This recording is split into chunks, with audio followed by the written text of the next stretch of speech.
Tutorials. आज के इस वीडियो में हम पढ़ेंगे क्लास 8th हिस्ट्री का chapter number 2 from trade to territory का एक नया sub topic which is the claim to paramountcy.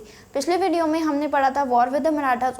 उस टॉपिक में हमने देखा कि किस तरह से जो कंपनी थी उसकी लड़ाई मराठास के साथ भी हो जाती है। उसके बाद क्या होता है, मराठा पावर जो रहती है वो ख़त्म हो जाती है और वहाँ पर भी कंपनी का रूल हो जाता है। अब इस वीडियो में हम देखेंगे कि जो कंपनी थी वो मिलिट्री अटैक्स तो बहुत कम करती थी, वो उसकी जो अग्रेसिव पॉलिसीज़ होती थी, ऑपरेसिव पॉलिसीज़ होती थी, उनका यूज़ करके वो टेरिटोरियल एक्सपेंशन करती थी अपना। तो आज के इस वीडियो में हम वही देखने वाले हैं। टॉपिक का नाम है the claim to paramountcy. The company pursued an aggressive policy of territorial expansion, यानी कि जब उसको टेरिटोरियल एक्सपेंशन करना होता था तो वो क्या करती थी, तरह तरह की पॉलिसीज़ का यूज़ करती थी। ऐसा ही एक एग्जाम्पल है सब्सिडरी अलायंस का। जब हमने कंपनी रूल एक्सपेंस ये मेजर टॉपिक शुरू किया था तो हमने देखा था कि सब्सिडरी अलायंस एक पॉलिसी थी जिसमें कि जो इंडियन रूलर्स थे उनको अपनी armed forces, independent armed forces रखने की इजाज़त नहीं थी।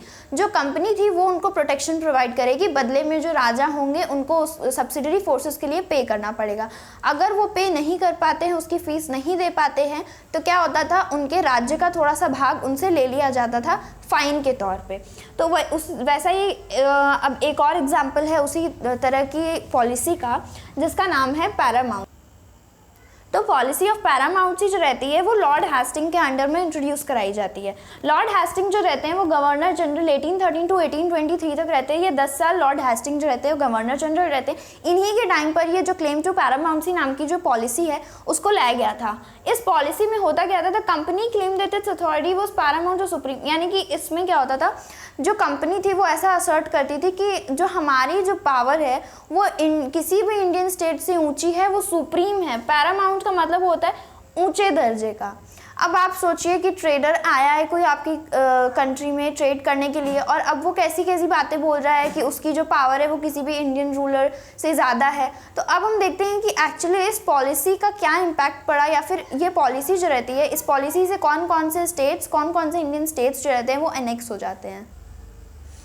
एनेक्सेशन ऑफ इंडियन स्टेट्स, यानी कि अब जो कंपनी थी, ये जो पैरामाउंसी वाली पॉलिसी थी इसकी, ये इससे कुछ इंडियन स्टेट्स को भी एनेक्स करने लगती है। तो यहाँ पर फर्स्ट है, British tried to annex a small state of Kittur. तो जब कित्तूर यानी कि कर्नाटका, प्रेजेंट उसको कर्नाटका बोला जाता है, एक छोटा सा एरिया था कित्तूर के अंदर। तो वहाँ की जो रानी थी चन्नाम्मा, मतलब कि जो ब्रिटिश थे वहाँ के स्टेट पर अपना कंट्रोल जताना चाहते थे। अब क्या होता है, जो वहाँ की रानी रहती हैं चन्नाम्मा, वो क्या करती हैं, anti British resistance movement start करती हैं। इसमें क्या होता है, वो ब्रिटिश के अगेंस्ट में फाइट करती है। रानी चन्नाम्मा जो रहती हैं वो बहुत ही ब्रेव रहती हैं। She was arrested in 1824 and died in the prison in 1829। अब anti British resistance movement start करती हैं तो ब्रिटिश ऐसे नहीं रहते कि उनको छोड़ देते हैं, वो क्या करते हैं, उनको गिरफ्तार कर लेते हैं 1824 में और फिर जेल के अंदर, कैद के अंदर ही उनकी मौत हो जाती है 1829 में। फिर ऐसा नहीं था कि ये जो कित्तूर के बाद जब रानी चन्नाम्मा जब उनकी डेथ हो गई तो उसके बाद में ये मूवमेंट यहीं पे स्टॉप हो गया। उनका चौकीदार था जिसका नाम था रयाना। रयाना जो रहता है वो उसके बाद में वो एंटी ब्रिटिश रेजिस्टेंस मूवमेंट को कैरी ऑन करता है। उससे क्या होता है, वो उस मूवमेंट में क्या करता है, he destroyed many British camps and records. British camps और रिकॉर्ड्स को मतलब डिस्ट्रॉय करने लगता है। तो इसको भी जो ब्रिटिशर्स रहते हैं, ब्रिटिश ऑफिशियल्स रहते हैं, इसको भी नहीं छोड़ते हैं।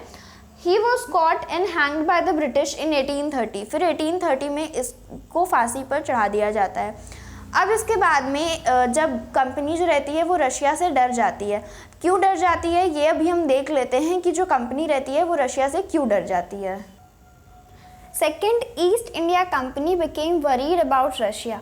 फर्स्ट में क्या किया, कित्तूर के एक स्टेट को अनेक्स कर लिया। सेकंड में जो था, जो कंपनी रहती है उसको चिंता होने लगती है रशिया के लिए। क्यों होती है, क्योंकि it imagine that Russia might expand across Asia and enter India from the north west. उस टाइम पर जो रशिया का एक्सपेंशन था वो भी बहुत ज़्यादा हो रहा था।